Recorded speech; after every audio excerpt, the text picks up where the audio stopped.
Gracias.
पांडुरंगा करू प्रथम मन दुसरे चरण संतासिया ज्यांच्या कृपाने कथेचा विस्तार हो बाबाजी सद्गुरु दास तुका ओम नमो ज्ञानेश्वरा पूर्ण करा रे दया अनुग्रह लाभलो त्वामचा लोचनाचरी मी कळाकुशली काहीतरी बोलतो वचनी अति भाविका एका जनार्दनी तुमचा दासो त्याची आसन पुरवावे उपज्ञान वैराग्य भक्ती स्वरूपम सदानंदम साधु संन्यास योगम मुखे सेवेदान शास्त्रार्थ नीति मनोमारायणीम ब्रह्म स्वरूपम गोरक्षे अनिंदन जर्पणाश्याम गवानी मचिंद्राद्या चौरणी रेवानक वर्तनी सोन्या भूम्या भुवर्णवनात शेतः धन्य धन्य अनगम्य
शांती ब्रह्म एकनाथ महाराज यांच्या गाथेतील अत्यंत महत्त्वाचा हरिपाठ ग्रंथातील हा अभंग नाथांचा आपल्या इथे सादर केला।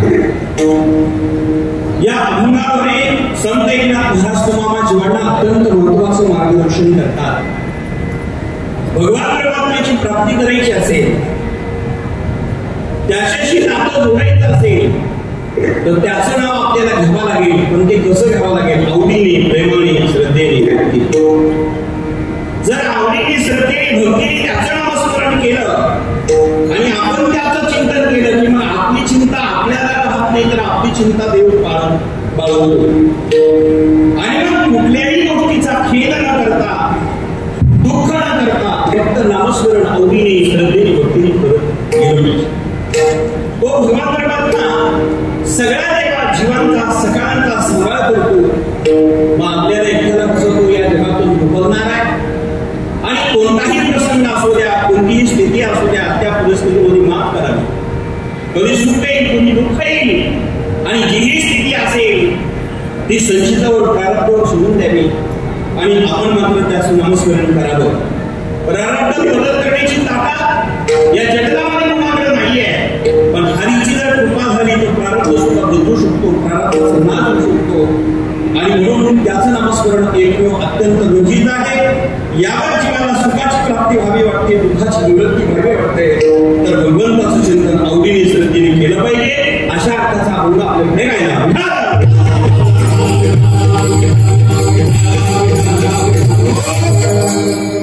आज इथे आपण ज्यांच्या प्रथम पुण्यस्मरणानिमित्ताने इथे जमलेलो आहोत, कैलासवासी शिवाजी कारभारी पाटील रोहम, श्री शिवाजीराव कारभारी पाटील रोहम साहेबांना आपल्याकडून आज 1 वर्ष झालेलं आहे आणि त्यांच्या या प्रथम पुण्यस्मरणानिमित्ताने आपण या ठिकाणी जमलेलो आहोत। आपल्या नगरामध्ये गंगा भागीरथीबाई शिवाजीराव पाटील रोहम या धर्मपत्नी आहेत. या ठिकाणी सौभाग्यवती सुनीता रवींद्र पाटील आसोले हे जावई आहेत. सौभाग्यवती प्रतिभा सुनील पाटील मोरे, सुनीताताई आणि प्रतिभाताई ह्या कन्या आहे आणि सुनीलजी आणि रवींद्रजी हे जावई आहेत.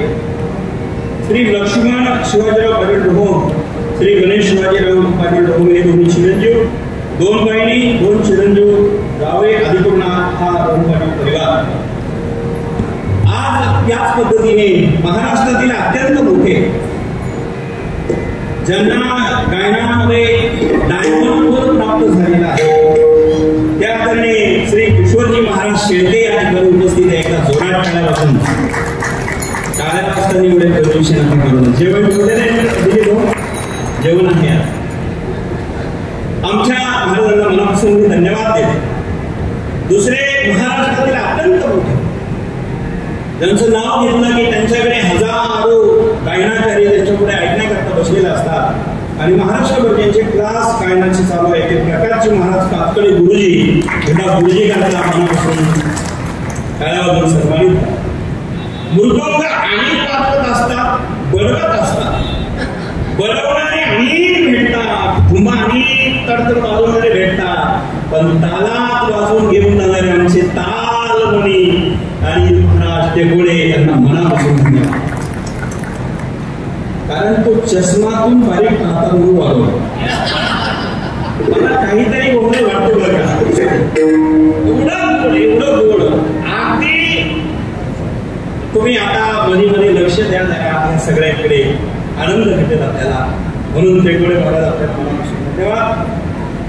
या ठिकाणी सगळे भजनी मंडळी आपल्या परिसरात, आमचे रतनगिरी सार्थक महाराज धनवटे, प्रेमनाथ महाराज, इकडचे सगळे भजनी मंडळी विद्यार्थी वृंद आणि ज्यांच्या मंगल कार्यालयामध्ये आपण बसलेलो आहोत त्या आपल्या सर्वांचे लाडके.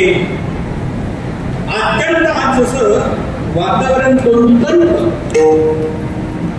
गणेश भाऊ आणि दिलीप भाऊने केलंय तसं हे मंगल कार्यालय आपल्या परिसर आणि राहता नगर जिल्ह्यातील अत्यंत शिस्तप्रिय, अत्यंत गोड आणि अत्यंत सुंदर व्यापक असणारं मंगल कार्यालय दिलीप भाऊ आपल्याला मनापासून धन्यवाद देतो. अनेक वेळेस इथे येण्याचा योग येतो, पण आज मात्र खाली कीर्तन घेतलं किशोर महाराज खूप गरज आहे. जर एक कीर्तन वर घेतलं की सिस्टीम लागत नाही. किती मोठे गायनाचार्य आणा, कीर्तनकार कसे आणा, कीर्तन समजत नाही, कारण हॉल असतो, आवाज व्यवस्थित येत नाही. पण आज खाली घेतलं त्याबद्दल मी आयोजकाला मनापासून धन्यवाद देतो. या ठिकाणी सिस्टीममध्ये आमचे भाऊ अत्यंत चौधरी भाऊ, त्यांनाही मनापासून धन्यवाद. कारण मी सुसंगती करायची आहे त्याबद्दल तुम्हाला धन्यवाद देतो. कारण हॉल असला की आवाज. या ठिकाणी श्री रवींद्र भाऊ आसोले साहेब आपल्याला मनापासून धन्यवाद देतो. नाशिककर मच्छिंद्र भाऊ चौधरी साहेब आपण इथे आवाज उपस्थित आहे. दरेकर साहेब आपण या ठिकाणी आपल्या सर्वांना धन्यवाद देतो. आता इथे रामपूरवाडीच्या आमचे समस्त ग्रामस्थ मंडळी आहेत. शिंदे भाऊ आपल्याला धन्यवाद, सुनील भाऊ आपल्याला धन्यवाद. या ठिकाणी डांगे आपण आहात, आदरणीय राम पिंपळवाडीकर आपल्यालाही धन्यवाद देतो. दत्तू भाऊ आपल्यालाही धन्यवाद देतो. उपस्थित ज्येष्ठ श्रेष्ठ परिचित अपरिचित आपल्या सर्वांना निरगुडे पाटलापर्यंत सर्वांना धन्यवाद देतो. माझ्या विचाराला प्रारंभ करतो.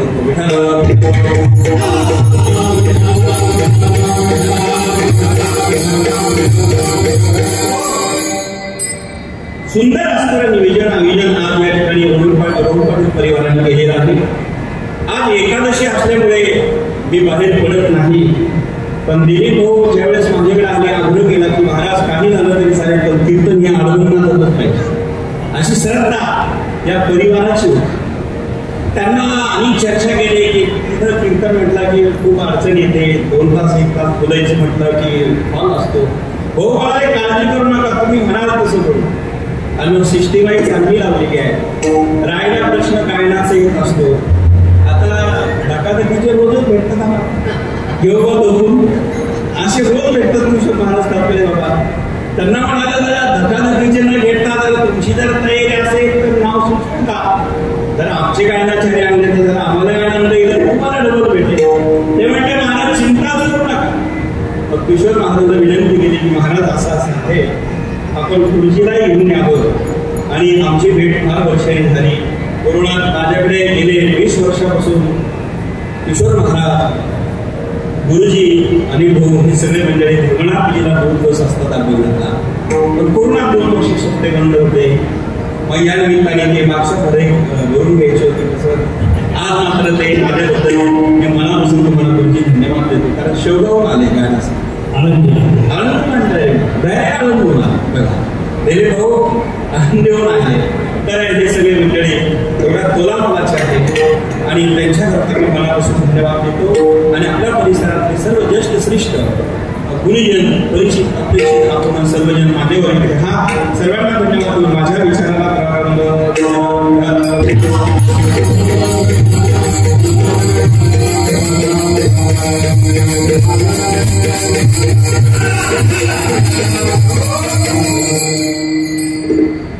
अशा या पद्धतीने इथे सुंदर असणारं नियोजन मी माझ्या विचाराला प्रारंभ करतो. जन्माला आल्यापासून मरेपर्यंत माणसाची एकच अपेक्षा असते की आम्हाला सुट्टी बरं का. जीपी डागे सर राहिले बघायला कारण तुमचे जावायचे आधी चर्चा झाली. सुनील भाऊच्या मागे होते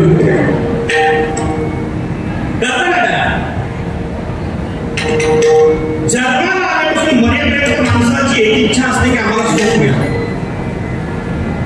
आत्यंतिक दुःखाची निवृत्ती व्हावी आणि परमानंदाची प्राप्ती व्हावी ही प्रत्येक जीवाची इच्छा आहे. सुख मिळावं वाटत असतं पण ते मिळत नाही. दुःख मिळवं वाटत नाही पण ते मिळाल्याशिवाय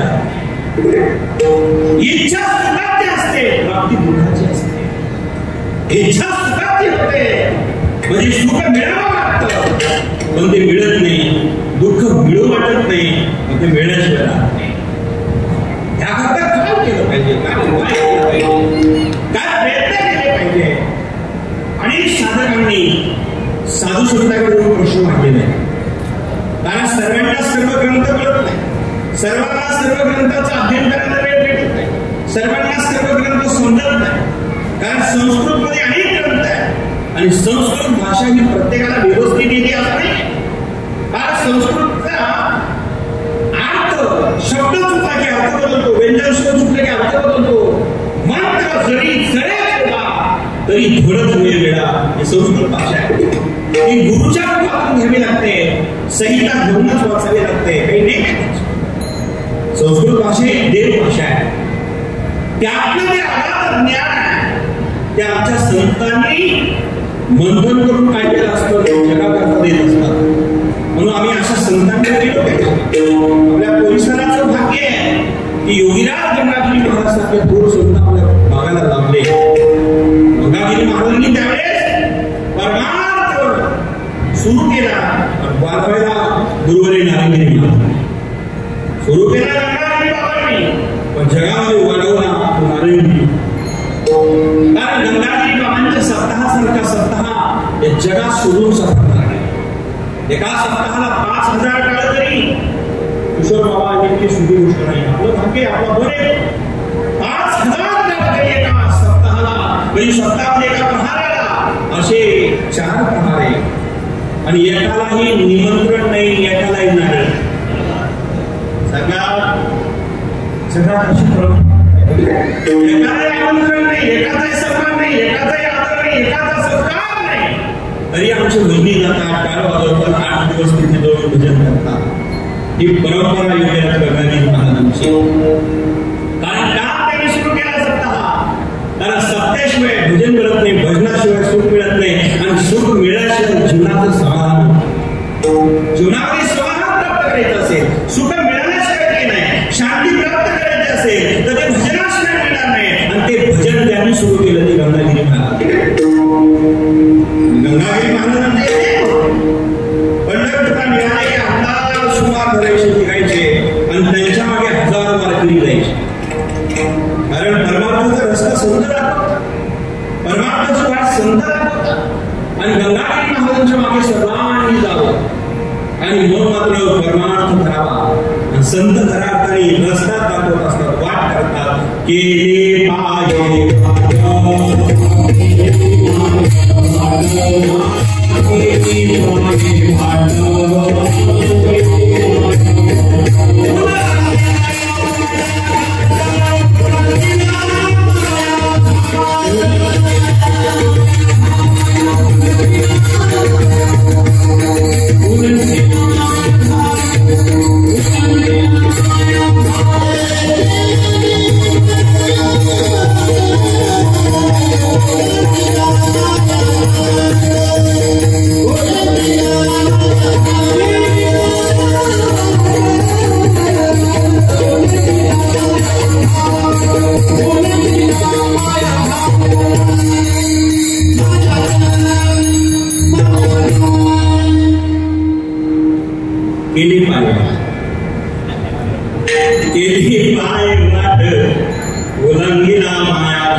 सरकारी वाट केल्यानंतर आम्हाला होतं काय, मायावरती घाट बुरंत येतो. सरकारी वाट केली त्या रस्त्याने गेलो. ती वाट गंगागिरी बाबाने गेली, तीच वाट नारायणगिरी बाबाने दाखवली, तीच वाट साईबाबाने दाखवली, तीच वाट असणारी या ठिकाणच्या उपासने बाबाने दाखवली, तीच वाट आमचे साधू संत दाखवत असतात. आणि त्या रस्त्याने त्या वाटेने जर गेलो तर आम्हाला मायावरती घाट बुरंत येईल. कोणत्याही रस्त्याने जाऊ नका.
सद्गुरू आपल्याला दाखवत असतात.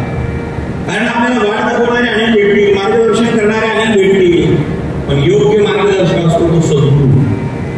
कल्पना करा, आपण इथे सिद्ध संकल्पामध्ये सर्वजण बसलेलो आहोत, सिद्ध साधना करण्याकरता.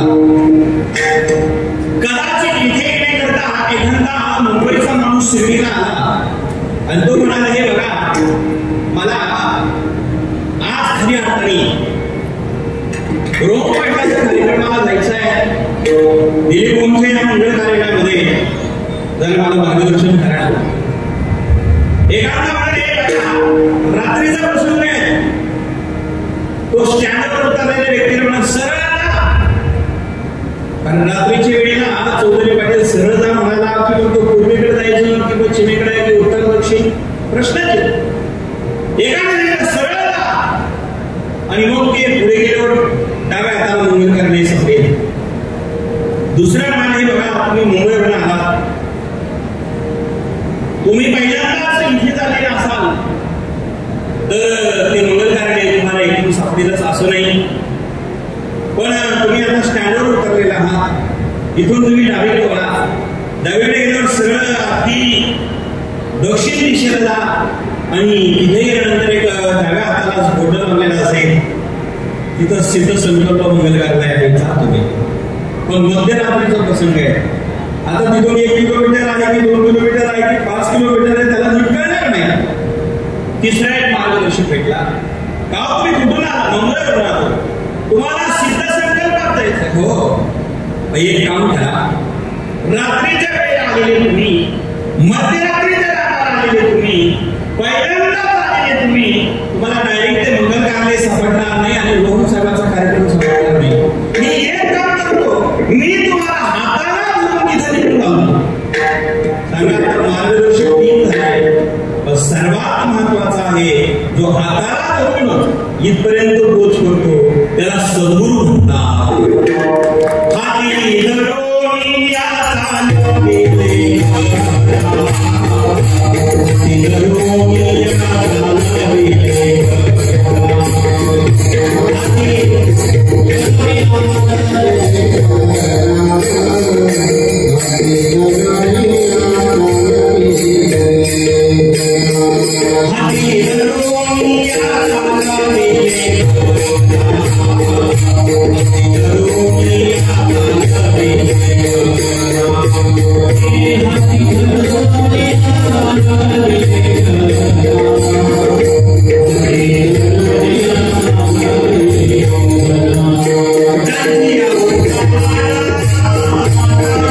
ज्यावेळेस एक तो महत्वाचा तिसरा मार्गदर्शक आहे, हाती धरून त्यांची करा काय द्यावे. संत वर्णन करतात, हाताला धरून ते घरापर्यंत येऊन पोहोचवतात ते असतात सद्गुरू. आपलं घर वैकुंठ आहे आणि मग देवापर्यंत पोहोचवणारे या जीवाला ते सद्गुरू असतात आणि म्हणून त्यांचे उपकार आपल्याला. आपल्याला त्यांच्याशिवाय भगवंत प्राप्त होऊ शकत नाही. त्यांच्यावर विश्वास ठेवला पाहिजे आणि त्यांनी सांगितलं ते केलं पाहिजे. श्री संताची हे माथा चरणावरी, साष्टांग हे करी दंडवत, संताची हे पायी हा माझा विश्वास, सर्व भावे दास झालो त्यांचा. मग त्यांच्यावर विश्वास ठेवून जर कार्य केलं तर निश्चितच आपलं कल्याण होईल. एक जिज्ञासू सागर संत एकनाथ महाराजांकडे गेला आणि तो म्हणाला, महाराज मला उद्धार करून घेण्याची फार तीव्र तळमळ आहे. ही तीव्र तळमळ पूर्ण करण्याकरता, मला भगवंत प्राप्तीची प्राप्ती होण्याकरता जरा मार्गदर्शन आपण करा ना, जर व्यवस्थित मार्गदर्शन करा ना. काय करावं लागेल भगवंताची प्राप्ती करून घेण्याकरता, त्याच्यापर्यंत जाण्याकरता. नाथ महाराज म्हणाले, भल्या माणसा, तुला जर त्याच्यापर्यंत जायचं असेल, त्याची प्राप्ती करायची असेल, तर त्याचं नाव आवडीने, प्रेमाने, भावनेने घ्यावं लागेल आणि मग त्याची प्राप्ती होईल. पहिलेच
सुंदर सांगितलं बरं का.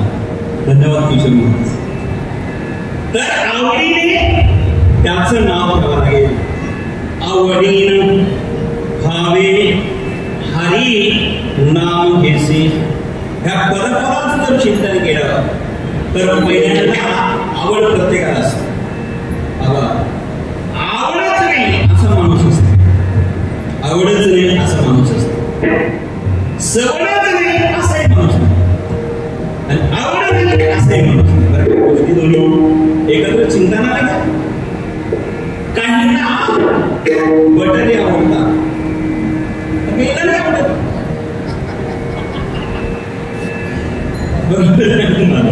काहींना बटाटे आवडतात तर काहीला आवडत, काहींना बटाटे आवडतात काहीला आवडत नाही, काहींना भाज्या आवडतात, काहींना बटाटे आवडतात तर काहींना लांब लांब शेवग्याच्या शेंगा जास्त आवडतात. बाजारात सांगतो मी तुम्हाला, बाजारात गेल्यानंतर सर्व प्रकारची वस्तू मिळतात पण आवड मात्र भिन्न भिन्न असते. काही नाही हे आवडेल, काहींना नाही आवडणार, काहींना हे आवडतं, यांना ते आवडेल, त्यांना ते आवडेल, यांना हे आवडेल, काहींना तुम्ही नाही आवडणार, काहींना तुम्ही आवडेल. मग आवडीमध्ये भिन्नता आहे. पण काहींना जरी मागे आवडत नसेल तर बटाटे नक्कीच आवडतात, काहींना बटाटे आवडत नसेल तर भोपळे नक्कीच आवडते. म्हणजे काहीतरी आवडतं, आवडीनं भिन्नता असेल पण आवड नाही असं व्यक्ती. पण देवाला काय आवडतं याचा कधी विचार आपण केला? काही माणसं म्हणतो बघा आमच्या दादांना हे फार आवडायचे. कधी माणसं गेल्यावर आज खऱ्या अर्थाने शिवाजीराव पाटील कोहून साहेबांना परमार्थ फार आवडत होता. या परिवाराप्रती प्रमुख होते. त्यांनी अनेक समाजाचं कल्याण करण्याचं काम केलं आणि माणसं एकत्र करण्याचं काम केलं. परिवाराला अत्यंत सुखी करण्याचं काम केलं. दोन्ही मुली दोन्ही मुलं आपल्या पायावर उभे करून दिले आणि आज खऱ्या अर्थाने ते आनंदाने आपल्यातून निघून. कधी कधी जाणं सुद्धा आनंदाने असतं, कधी कधी जाणं सुद्धा दुःखाने असतं. काही अपेक्षा शिल्लक राहिल्या, माझी अपेक्षा शिल्लक पूर्ण आणि मग गेलो की मग दुःखाने जाणं असतं. पण दोन्ही मुलीचे लग्न दोन्ही मुलाचे लग्न व्यवस्थित पायावर उभे करून दिले. जावई सुद्धा रवींद्र भाऊ आपल्यासारखे चांगले भेटले. या सगळ्या गोष्टी जर ठेवल्या तर शिवाजीराव पाटलांचं हे जे जाणं आहे ते सुखकर आहे, आनंदाने जावा का एवढं सगळं लागणार आहे. पण कधी कधी सुखाने मृत्यू येणं याला फार पुण्य प्राप्त करावं लागतं. कधी कधी दुःखाचे मृत्यू रोजच आपण पाहतो नाही. अशा संकटाचं नाही माणसाच्या तरी जावंच लागतं. संसारात अशा फार संपत नाही, अवघड आहे, वाढत राहता रोज. पण कधी कधी चांगला विचार केला तर याच्यावर कधी कधी आपण जरा विचार करून स्टॉप लावला पाहिजे, बंद केलं पाहिजे. काय करायचंय किती केलं एक दिवस जावंच लागणार. हे साधू संत विचार करतात, हे प्रभू इतना ही देना, हे प्रभू इतना ही देना, जामे कुटुंब समावे और हम भी भूखा न रहे रे, साधू भूखा न राहे. हे देवा इतका आम्हाला दे की आम्ही उपाशी राहू नये आणि आमच्या दारातून एखादा साधू संत उपाशी राहू नये. प्रभू इतना ही देना, जामे कुटुंब समावे, कुटुंब एकत्र राहील आणि सुखी राहील एवढं दे देवा. नाहीतर मग आशा संपली नाही. किती करा राजाला जावं लागेल, भिकाऱ्याला जावं लागेल. आशा कुणाची सुटत नाही. कारण जो देखे सो दुखिया बाबा, सुखिया कोई नहीं रे. राजा दुखिया प्रजा दुखिया, दुखिया धन बैरागी रे. सर्व दुःखी महिमा, सुखी कोणी नाही. सुखी एकच आहे, फक्त भगवंताचं चिंतन करतो. सुखी तो राम के दास भाई, सुखी तो राम के रामाचे जे दास आहे, रामदास आहे ते सुखी आहे.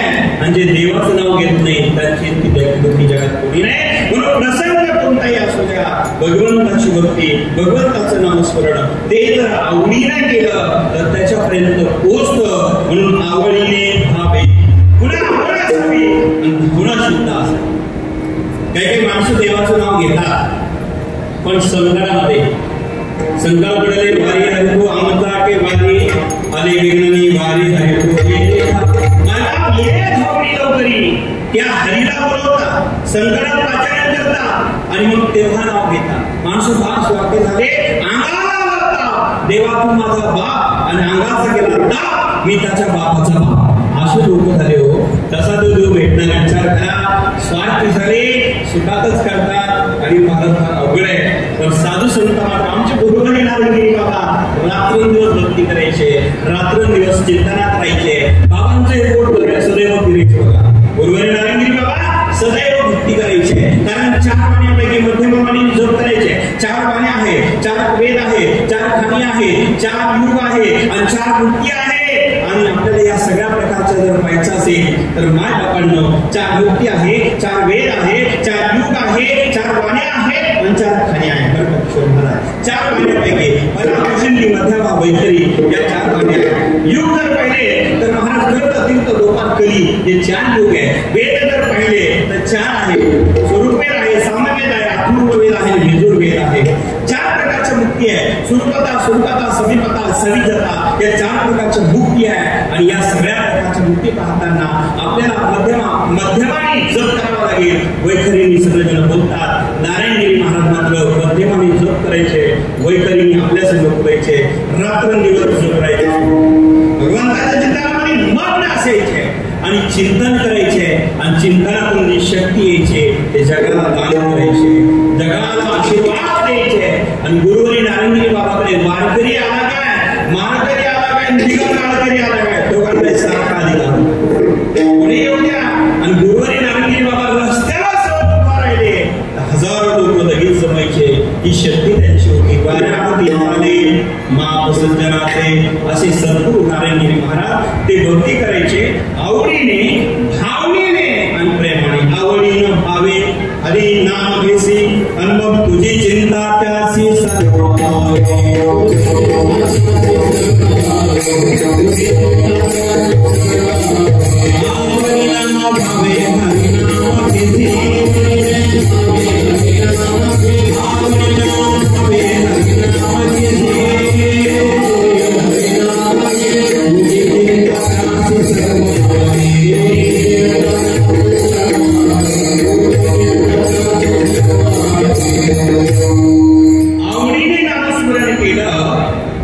मग आपल्याला आपली चिंता करावी लागत नाही. आपली चिंता भगवान परमात्मा करत असतो. फक्त चिंतन केलं पाहिजे. चिंतनाचा पहिला फायदा असा होतो, चिंता संपल्या जाते. कारण नाथ महाराजच एका प्रमाणामध्ये अभंगात सांगतात, हे जे माझी वीणा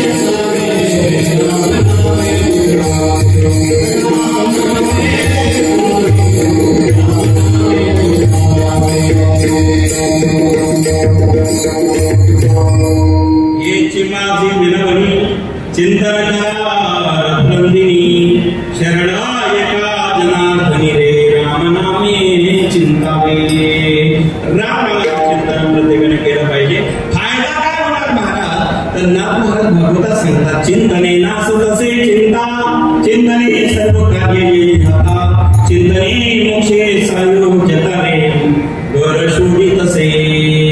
चिंतने मोक्ष संचता नावाची मुक्ती आपल्याकडे येते. अनुभव आपण पांडवांचा पाहिला. पांडव देवाकडे गेले नाही, देवच पांडवाकडे आला. द्वारकेचा राणा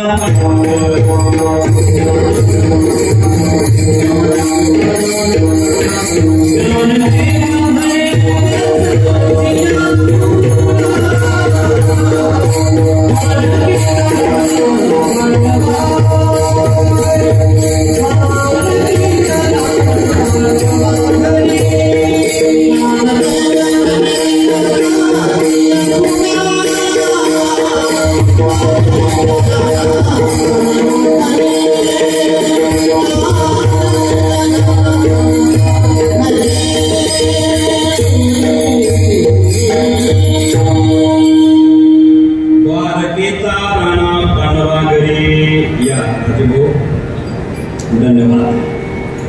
द्वारकेचा राणा पांडवाघरी, द्वारकेचा राणा पांडवाघरी आला. द्वारकेत भगवान परमात्मेकडे पांडव गेले नाही. बरं का चिठ्ठी टांगे सर, कल्पना करा. भाऊ धन्यवाद. आले आवाज ऐकणार असतो. कल्पना करा, पांडव देवाकडे गेले नाही, देव पांडवाकडे आला. ही भक्तीची पराकाष्ठा. शबरी देवाकडे गेली नाही, शबरीकडे राम आले. भक्तीची पराकाष्ठा. गुरुमदास देवाकडे गेले नाही, गुरुमदासाकडे पांडुरंग आले. भक्तीची पराकाष्ठा. आणि मायबाप सावता महाराज देवाकडे गेले नाही, सावता महाराजांकडे देव आले. भक्तीची पराकाष्ठा. कल्पना करा, ही भक्ती आहे. ज्याने केली त्याच्याकडे देव येत असतो. देवाकडे त्याला जाण्याची गरज नाही. आणि म्हणून मायबापांनो, पण त्याकरता काय करावं लागेल? सावता महाराजांनी जे केलं ते भाजी अवघी मिठापाई माझी असुरमेची कोथंबिरी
गाताना सुद्धा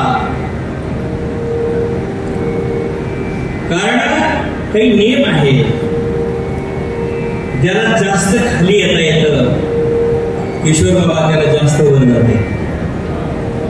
जे मधीच राहतात त्याला कुठं जाते. राग रागीची पद्धती आहे मला फार जास्त येत नाही. आम्हाला बाबांनी शिकवलेले कारण तिथे पिढी चालत नव्हती. बाबा राग आम्हाला ते विड्यावर शिकवायचे. काय कमाल असतो पेटात पेढी काही चालत नव्हते. बाबा ते काही पेटीवर नाही पण विड्यावर राग सांगायचे. त्या काळात ते काही प्रसिद्ध पाहिजे पद्धत त्यावेळेस शिकायची. पण गाताना आता इथे पेटी नाही. पण गुरुजी आता तुम्ही स्वतः इथे आहात सगळे दोन्ही गुरुजीला धन्यवाद देतो. राग रागिणीमध्ये काही शास्त्र आहे काही नियम आहे काही परंपरा आहे. ज्याला जेवढ्या कृष्णर मध्ये खाली येता येतं त्याला बस तेवढ्या झपटीने जाता येतं. आणि ज्याला मध्यंतरीच राहता येतं त्यानं खाली जातं वर येतं ते तिथं जातं. म्हणजे खाली आल्यानंतर कमी समजू नका. जो जितका लहान होईल तो तितका महान झाल्याशिवाय राहत नाही. त्याच्यामध्ये आणि म्हणून घात असताना नेहमी गुणगुणत राहावं लागतं. ज्या मळ्यातून ज्या दंडाने पाणी जे वाहत ना इथून पाणी वाहतं चौधरी पाटील इथून नेहमी पाणी वाहतं. ते पाणी वाहत असतो तो मला नेहमी हिरवा असतो. त्या दंडाला पाणी वाहताना तो मला हिरवा असतो. ज्या ठिकाणी पाणी चालू आहे आणि जिथं तिथं नेहमी गाणं चालू असतं तो गळा गोड आपल्यासारखा असतो. गाता गळा वाहता मला पाण्याने नेहमी गात राहतो पाण्याने नेहमी पाहत राहतो. विठाला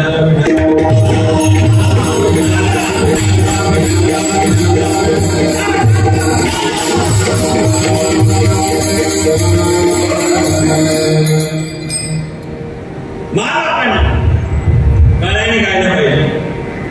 कुठेतरी गुणगुणत राहिलं पाहिजे. आम्ही तसं नाही गुणगुणत. आता दुसरे गुणगुणतात बरेच लोक. चिंतन केलं पाहिजे. माता बहिणी गुरुजी आपण एक करतात असे पांडुरंग हारी पांडुरंग हरी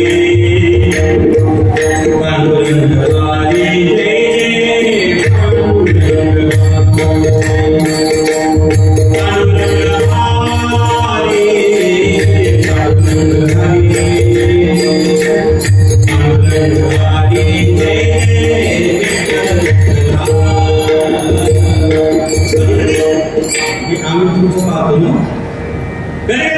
केलं पाहिजे ना भजन केलं पाहिजे.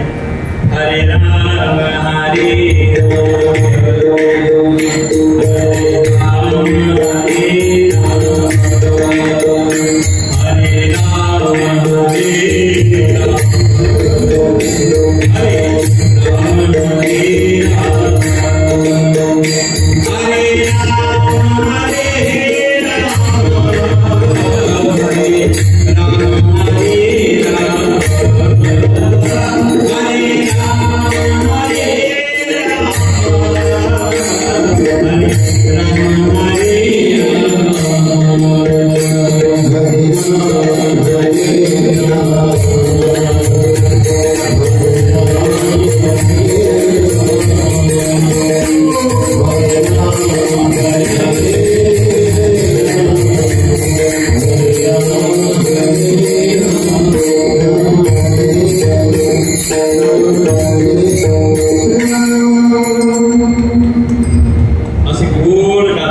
असं बोललं पाहिजे.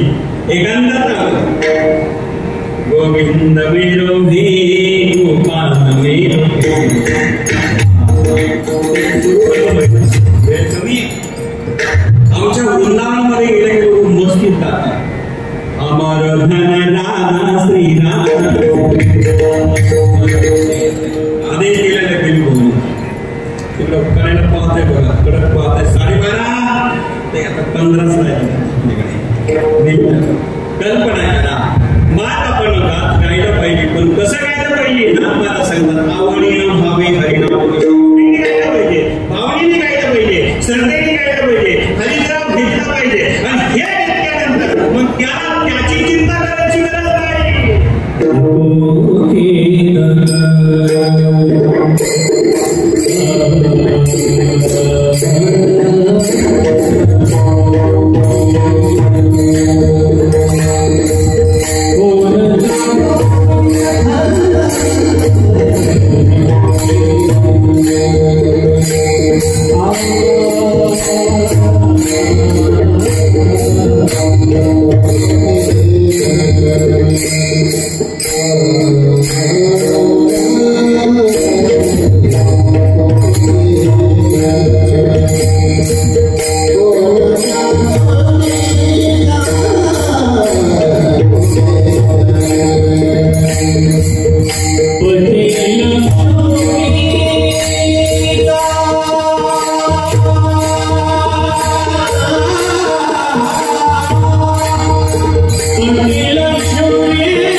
कोणत्या गोष्टीचा पती लक्ष्मीचा जाणत असे.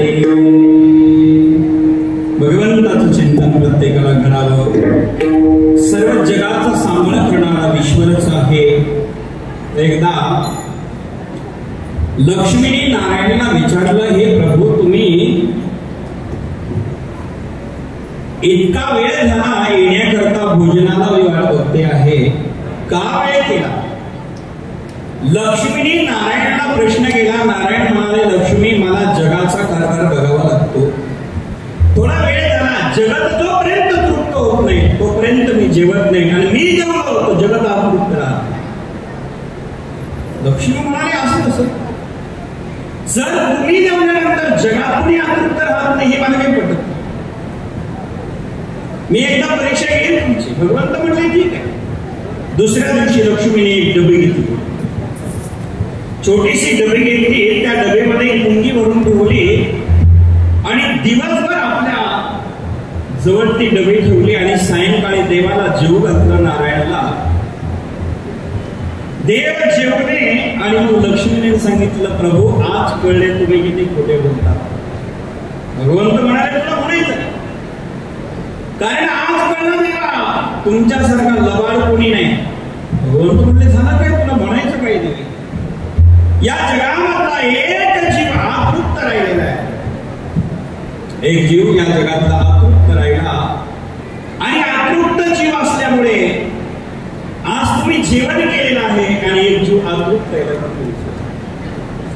परिणाम असा, माय बापांनो, लक्ष्मीला वाईट वाटलं का? तेव्हा नारायण म्हणाले, देवी तुला म्हणायचं काय ते स्पष्ट सांग. वेळ कमी, पाऊस झाला, जेवायला सुरुवात करायची लोकांना 12:30 वाजल्यात. बरं का दिली, पाऊस नाही चालू झाला म्हटले, पटकन सांग. इतक्यामध्ये लक्ष्मीने आपल्या जवळची एक डबी होती ती बाहेर काढली. सांगितलं, प्रभू ही डबी उघडून बघा, याच्यामध्ये एक जीव अतृप्त राहिलेला आहे आणि आज तुम्ही जेवण केले. भगवंत म्हटले, असं होणार नाही. बरं का राजू, भगवंत म्हणाले, असं होणारच नाही. दादा दोघांना घेणार, असं होणारच नाही. कारण मी जगन्नाथ तृप्त होतो, जगात तुम्ही अतृप्त होऊ शकत. म्हणजे देवा ही डबे उडून बघा. भगवंत म्हटले, लक्ष्मी तूच उडून बघ. परिणाम असा झाला मच्छिंद्र पाटील, ती डबी ज्यावेळेस लक्ष्मीने उघडली त्याच्यामध्ये मुंगी भरणारी लक्ष्मी होती, पण उघडून बघितलं एक चमत्कार झाला. त्या डबीमध्ये पूर्ण साखर भरलेली, साखर खूप मुंगी जोडलेली होती. आता लक्ष्मीने मुंगी भरली, पण साखर भरणारा नारायण हे जगामध्ये गोडी निर्माण करणारा, सगळ्यांचं पालन पोषण करणारा ईश्वर आहे.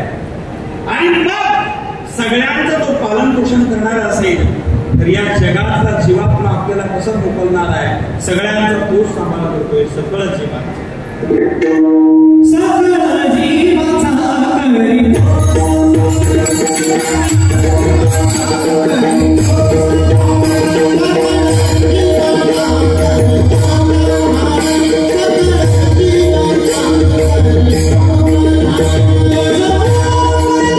Yeah.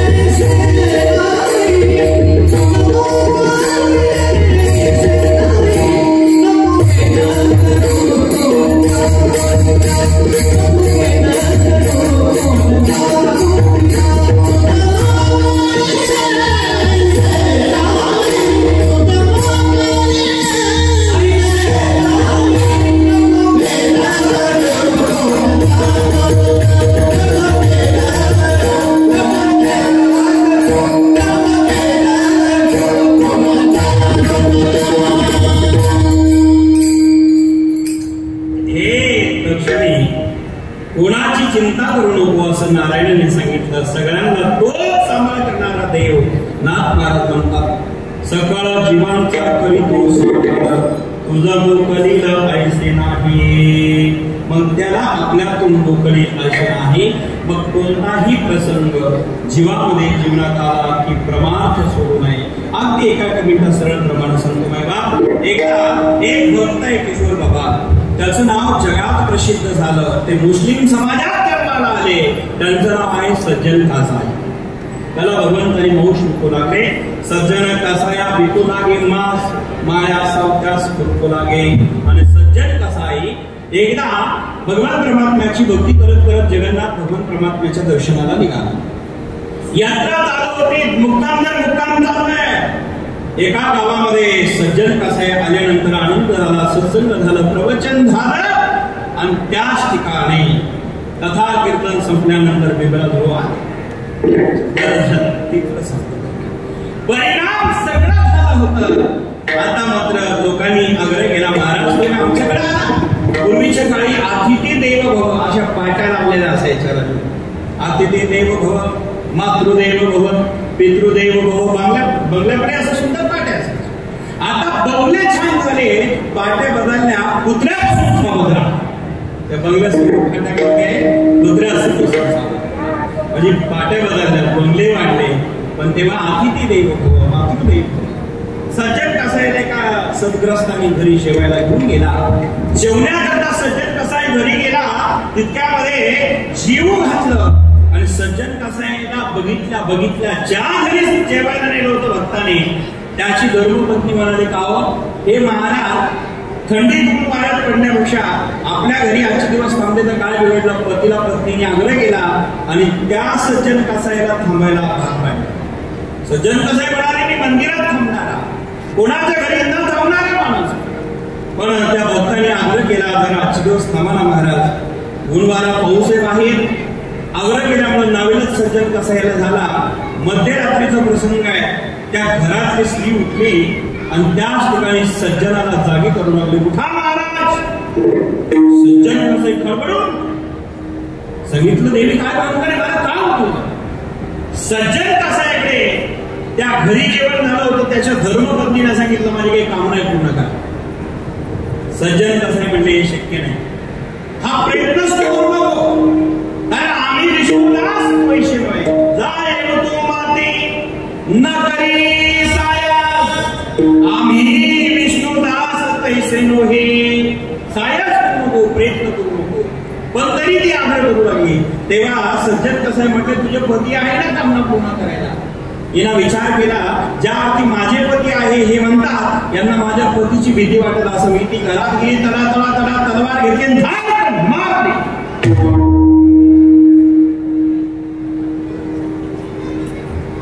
मारली नाही.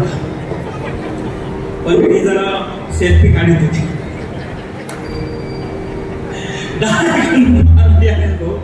बरं का, तलवार मारल्या त्या ठिकाणी मातीचे तुकडे झाले. त्या स्त्रीने ती मान हातात घेतली, मुलगा हातात घेतलं. तिने तो सज्जन कासाईकडे गेले. महाराज घाबरू नका महाराज, ज्याची तुम्हाला भीती होती माझ्या पतीची, मारला तो, आता तरी इच्छा पूर्ण करा. सज्जन कासाई डोक्याला हात लावला.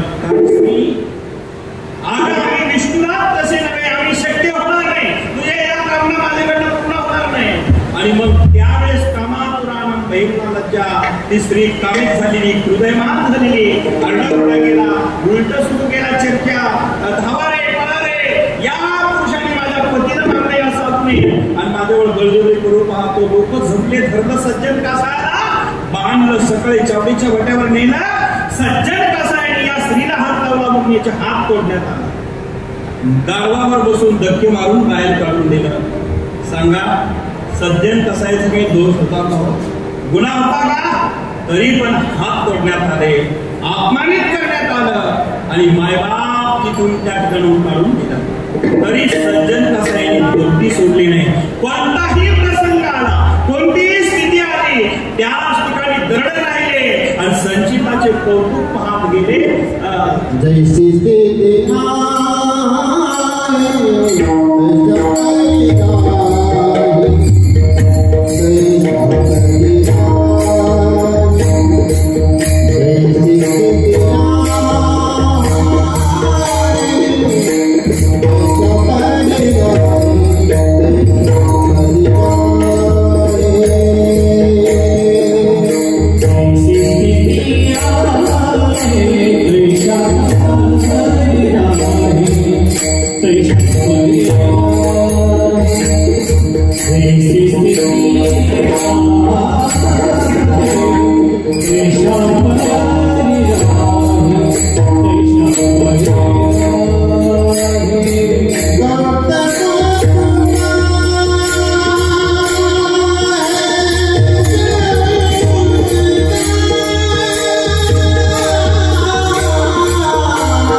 ऐशा परी नाही कवतुक पाहि संचिताचे. जे संचितात आहे ते घडणार आहे. अपमानित झालेले सज्जन कसाई भगवान जगन्नाथाच्या दर्शनाला गेले, गुरु दिसलं, मंदिरात गेले नाही, बगीचात थांबले. मध्यरात्रीचा प्रसंग आहे. भगवान जगन्नाथ प्रगट झाले, बगीचात आले, सांगितलं सज्जना अरे मंदिरात का येत नाहीस? देवा अरे हिंदू धर्मात जन्म नाही घेतला मी, मुस्लिम धर्मात जन्माला आलो देवा, तरी पण तुझा एकनिष्ठ कट्टर भक्ती केली आणि भक्त आहे मी, कट्टर भक्ती करणार भक्त आहे. कुठलाही दोष नसताना माझे हात तोडण्यात आले, मला अपमानित करण्यात आलं. देवा असा कसा निर्णय रे तुझा? धुंद झाला तुझा धर्म, असं का घडलं देवा? भगवंत म्हणले शांत हो महाराज, हे आताच नाहीये, हे मागचे म्हणजे. मागचं म्हणजे मग एक कथा सांगितली अर्ध मिनिटात. मागच्या जन्मी एक व्यक्ती मागच्या काळामध्ये कसाईच्या मागे लागला. कसाई तो गायीच्या मागे लागलेला, गाय पुढे पडती, कसाई मागे, आणि एका चौकामध्ये बुवा बसलेला होता साधू. गाय पुढे पडती, कसाई त्याच्या मागे, चौकात साधू आहे. गाय लांब निघून गेली, कसाईला दिसेना. विचारलं राजू कसायांनी, महाराज इकडे गाय जाताना बघितले का? ते महाराज मौन व्रत साधना असल्यामुळे बोलू शकले नाही, पण त्याने हात केले, गाय इकडनं आली इकडे गेली. मग हे कसाई तिकडे गेले, गाय शोधते, गायला मारलं. ती गाय ह्या जन्मी स्त्री झाली. तो कसाई पुरुष झाला आणि ते दोघं पती पत्नी झाले. जो गोवा होता ना भक्ती करणारा, मौन धारण करणारा, तोच तो सज्जन कसाई झाला. मागच्या जन्मी ज्या कसाईने गायची मान तोडली, तीच गाय आज स्त्री झाली, पती रूपाने आली, पतीची मान तोडली, कर्म संपलं. पण तो बुवा राहिला होता, तोच भक्ती करणारा बुवा, सज्जन कसाई तो आहे. तुझ्या हाताने पुरवलं होतं, आज हात तोडण्यात आले आणि म्हणून एक कर्म तुझ्याकडनं घडला. आणि मग आता आमचा याच्यात दोष नाही.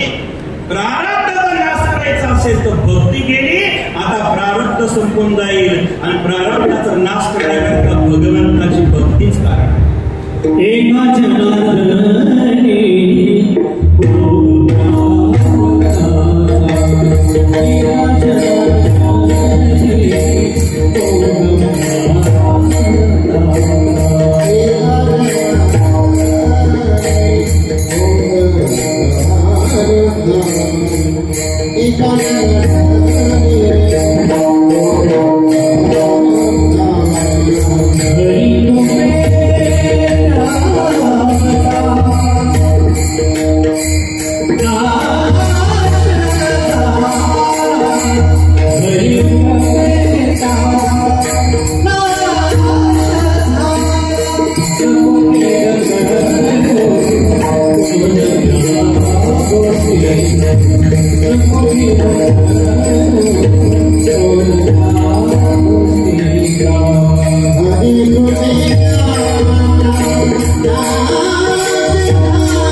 लक्ष्मीचा जाणत असे.